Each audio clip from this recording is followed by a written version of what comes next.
Good morning friends, હોશની દુનિયામાં તમારા બધાનું હાર્દિક સ્વાગત છે. આજનો આપણો ટોપિક છે ગોલ્ગી પ્રસાધન.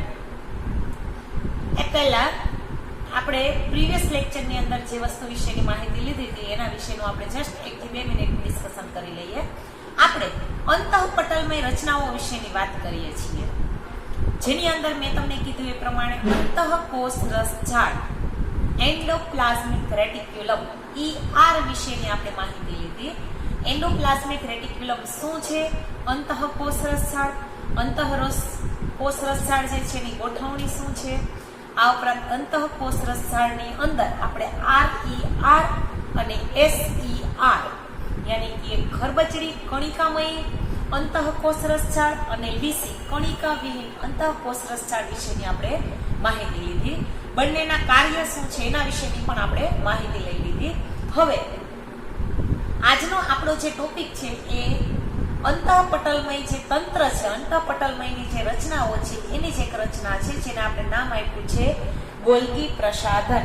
હવે આપણું જે અંતઃપટલમય તંત્ર જે છે એની અંદર અંગિકાઓ, આપણે ખબર જ શરૂઆત ત્યાંથી જ આપણે કરી હતી કે અંગિકાઓ જે છે એ રચના અને કાર્યની દ્રષ્ટિએ અલગ હોય છે, પણ ઘણી વખત અમુક અંગિકાઓ ભેગી મળી અને અંતઃપટલમય તંત્રનું નિર્માણ કરે છે, જેની અંદર મેં આપણે નામ આપ્યા હતા અંતઃકોષ રસજાળ, ગોલ્ગીકાય અને રિબોસોમ્સ.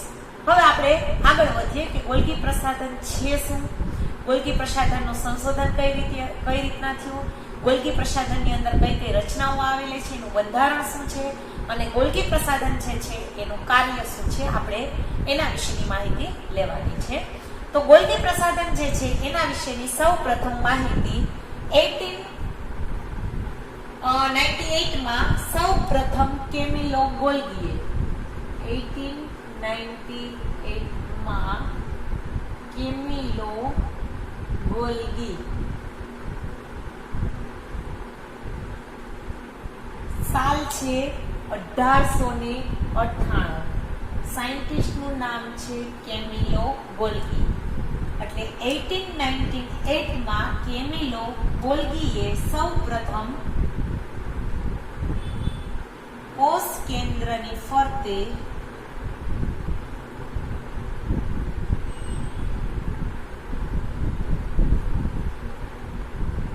ઘટ અભિરંજિત થયેલી એક રચના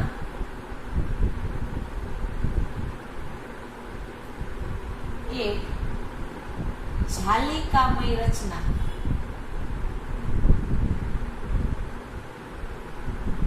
આ જે જાલિકામય રચના છે એને કેમિલો ગોલ્ગી નામના વૈજ્ઞાનિકે પોતાના નામ ઉપરથી એને નામ આપી દીધું ગોલ્ગી પ્રસાધન. એટલે તમને આ રીતના પ્રશ્ન પૂછે કે ગોલ્ગી પ્રસાધન જે છે એનું સૌપ્રથમ સંશોધન કોણે કર્યું, તો કે 1898 માં કેમિલો ગોલ્ગી નામના વૈજ્ઞાનિકે સૌપ્રથમ ગોલ્ગી પ્રસાધન જે છે એના વિશેની માહિતી આપી. ગોલ્ગી પ્રસાધન કેવી રચના ધરાવે છે કે ગોલ્ગી પ્રસાધન જે છે એ એક જાલિકામય રચના જે છે ધરાવે છે અને આ રચનાની અંદર ઘણી બધી ચપટી બિંબ આકારની કોથળીઓ હોય છે.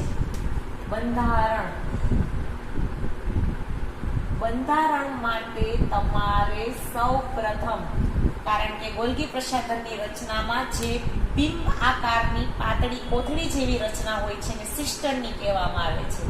સિસ્ટર્નીનો જે શરૂઆતનો જે બહિર્ગોળ ભાગ જે હોય છે એને સિસ તરીકે ઓળખવામાં આવે છે અને એનો જે અંતર્ગોળ ભાગ જે છેડાનો હોય છે એને ટ્રાન્સ તરીકે ઓળખવામાં આવે છે. હવે આ બધી વસ્તુની માહિતી અને એનું બંધારણ જે છે એ બતાવવા માટે તમારે સૌ પ્રથમ એનો ફિગર જે છે એ ક્લિયર કરવો પડશે. તો એના માટે હું અત્યારે જસ્ટ રફ સ્કેચ જ આપું છું. વધારે ડીપમાં તમે તમારા હોમવર્કમાં કરી લેજો. કઈ રીતના ડ્રો કરવું એ તમને માહિતી મળે એટલે એકદમ પરફેક્ટ ફિગર. થોડો ઘણો આડાવડો થશે પણ કારણ કે આપણી પાસે ટાઈમનો અભાવ છે એટલે થોડા ટાઈમની અંદર વધારે આપણે પતાવવાનું છે, એટલે હું તમને એનું જસ્ટ એક સ્કેચ આપી દઉં છું કે આ રીતના હોય છે. એક પાતળી બિંબ આકારની કોથળી જેવી રચના હોય છે. તમારે અહીંથી ગોલ્ગીકાય જે છે એને ડ્રો કરવાની તમારે આ રીતના શરૂઆત કરવાની રહેશે.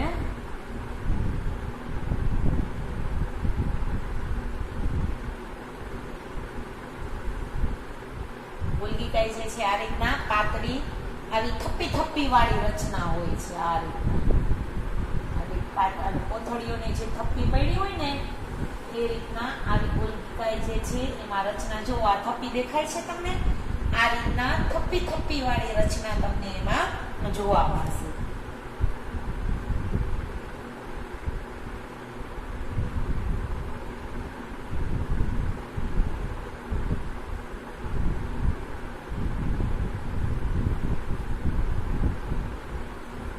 આ બધા ભાગ જે છે એ જોઈન્ટ હોય છે.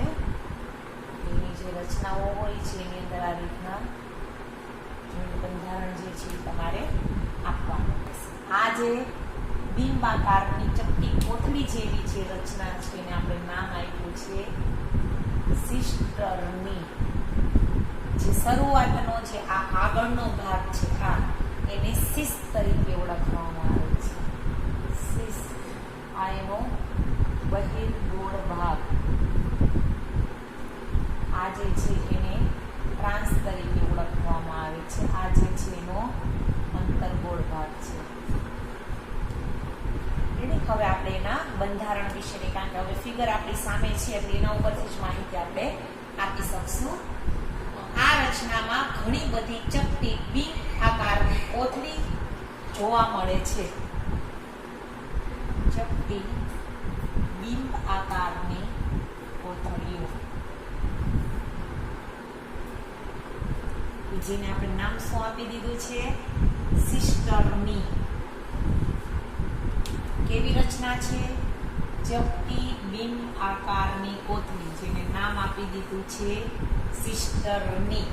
હવે આ જે સિસ્ટરની છે એનો વ્યાસ, સિસ્ટરની જે છે એનો વ્યાસ છે 0.5 માઇક્રોમીટર થી 1 માઇક્રોમીટર જેટલો વ્યાસ સિસ્ટરની જે છે એ ધરાવે છે.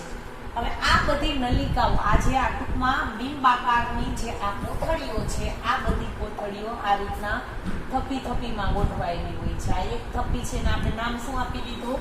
સિસ્ટરની. હવે આ સિસ્ટરનીઓ એકબીજાને સમાંતર ગોઠવાય અને ગોલ્ગી સંકુલ જે છે એનું નિર્માણ કરે છે. હવે આ જે ગોલ્ગીકાય છે એમાં સિસ્ટરનીની સંખ્યાઓ અલગ અલગ હોય છે. ગોલ્ગી પ્રસાધનમાં સિસ્ટરનીની સંખ્યા અલગ અલગ હોય છે.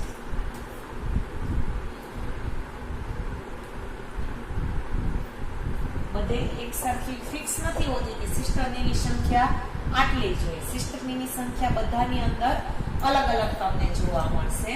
એટલે આ રીતના જે સિસ્ટરનીઓ જે છે ગોલ્ગીકાયની સિસ્ટરની આમ ક્યાં હશે? આમ તો આ બધું જે છે કોષ કેન્દ્રની ફરતે, અહીંયા જ કીધું હતું કે જે જો અહીં કોષ કેન્દ્રની ફરતે આ જે સિસ્ટરનીઓ જે છે ગોલ્ગી પ્રસાધન જે છે એ ગોઠવાયેલું હોય છે. હવે આ જે ગોલ્ગી પ્રસાધન જે છે જેમાં નિર્માણકારી સપાટી બહિર્ગોળ, આ કઈ એની સપાટી થઈ? નિર્માણકારી સપાટી. જો મેં અહીંયા લખ્યું છે નિર્માણકારી સપાટી કેવી હોય છે? બહિર્ગોળ, જેને આપણે નામ આપી દીધું છે સિસ. અને જે પરિપક્વ જે ભાગ છે આ અહીંથી શરૂઆત નિર્માણકારી ભાગ અને છેલ્લે પરિપક્વ થતો જે ભાગ જે છે એને આપણે નામ આપી દીધું છે ટ્રાન્સ.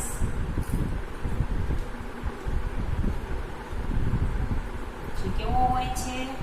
અંતર્ગોળ હોય છે, જેને આપણે નામ આપી દીધું છે ટ્રાન્સ. રેડી? એટલે સિસ્ટરની, સિસ અને ટ્રાન્સ આ જે છે એ ગોલ્ગી પ્રસાધનની અલગ અલગ રચનાઓ છે.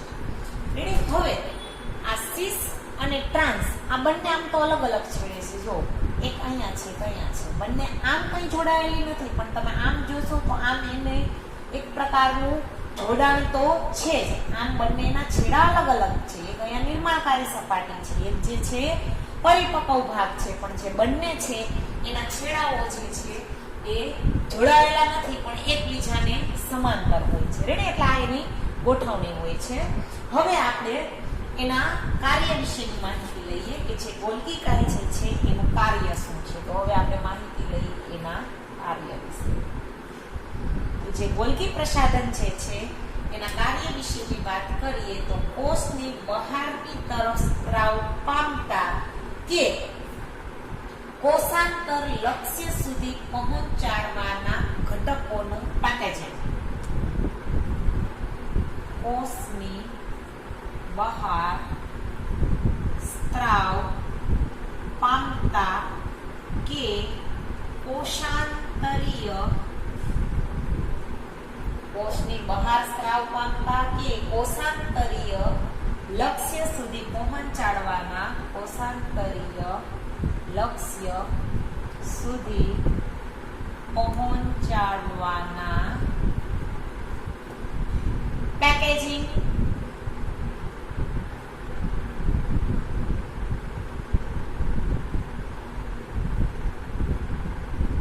પેકેજિંગ દ્રવ્ય તરીકેનું કામ કોનું છે?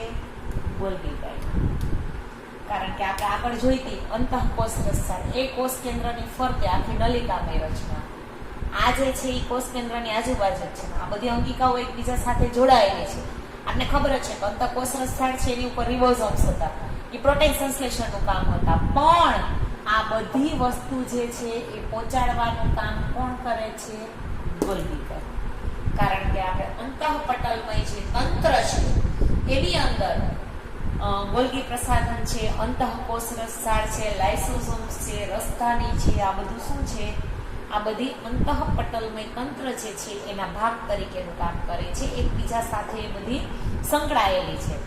ધારો કે રિબોસોમ્સ જે છે એ પ્રોટીનનું સંશ્લેષણ કરશે, તો આ સંશ્લેષિત થયેલા પ્રોટીનનો ભાગ અહીંથી અહીંયા સુધી પહોંચશે તો ગોલ્ગી કાય જે છે એને કન્વર્ટ કરી નાખશે. કેની અંદર કન્વર્ટ કરી નાખશે? ગ્લાયકોલિપિડ અને ગ્લાયકોપ્રોટીનની અંદર કન્વર્ટ કરી નાખશે. રેડી? એટલે પ્રોટીનનું સંશ્લેષણ જે છે એ રિબોસોમ્સ દ્વારા થાય છે કે જે અંતઃકોષ રસઝાડની સપાટી ઉપર હોય છે. અને ગોલ્ગી પ્રસાધન જે છે એના સિસથી ટ્રાન્સેડા સુધી પહોંચતા એ ગ્લાયકોલિપિડ અને ગ્લાયકોપ્રોટીનની અંદર કન્વર્ટ કરશે. એટલે એનું બીજું કાર્ય તમે આ રીતના લખી શકો કે રિબોસોમ્સ દ્વારા સંશ્લેષિત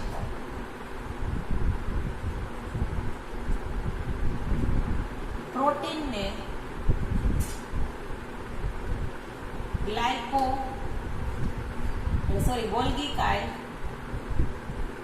ગોલ્ગી પ્રસાધન સીસથી ટ્રાન્સ છેડા સુધી પહોંચાડતા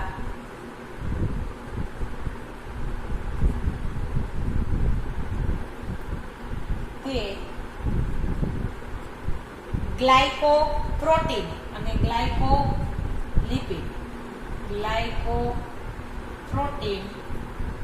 અને ગ્લાયકોલિપિડની અંદર ફેરવી નાખશે.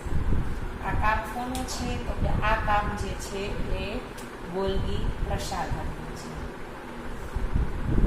મેન કામ આપણે કીધું પેકેજિંગ કરવાનું. રેડી? આ ગોલ્ગી પ્રસાધન જે છે એનું કાર્ય. એટલે જો તમને ગોલ્ગી પ્રસાધન વિશેનો ક્વેશ્ચન જે છે એ તમને 3 થી 4 માર્ક્સમાં તમને પૂછે તો તમારે આ રીતના એનો ફિગર આપવાનો રહેશે. ફિગરની અંદર ખાસ તમારે નામ નિર્દેશન કરવાનું રહેશે, સિસ, ટ્રાન્સ, સિસ્ટર. ત્યારબાદ ગોલ્ગી પ્રસાધન જે છે એનું સંશોધન કોણે કર્યું, ક્યારે કર્યું, કેવી રચના છે, ક્યાં ગોઠવાયેલી છે એ માહિતી આપવાનું, ફિગર આપવાનો, બંધારણ વિશેની માહિતી આપવાની કે સિસ્ટરની જે છે એનો વ્યાસ જે છે 0.5 માઇક્રોમીટરથી 1 માઇક્રોમીટર જેટલો છે. અલગ અલગ કોષની અંદર જે ગોલ્ગી કાયની અંદર સિસ્ટરની જે સંખ્યાઓ છે એ અલગ અલગ જોવા મળે છે. ત્યારબાદ તમારે સિસ અને ટ્રાન્સ નિર્માણકારી સપાટી જે છે એને આપણે સિસ તરીકે ઓળખીએ છીએ અને પરિપક્વ ભાગ જે છે એને આપણે ટ્રાન્સ તરીકે ઓળખીએ છીએ.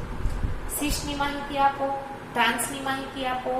સિસ્ટરની જે છે એ બિન આકારની ચપટી કોથળી જેવી રચનાઓ છે. એટલે સિસ્ટરનીઓ ભેગી મળી અને ગોલ્ગી પ્રસાધન જે છે એનું નિર્માણ કરે છે.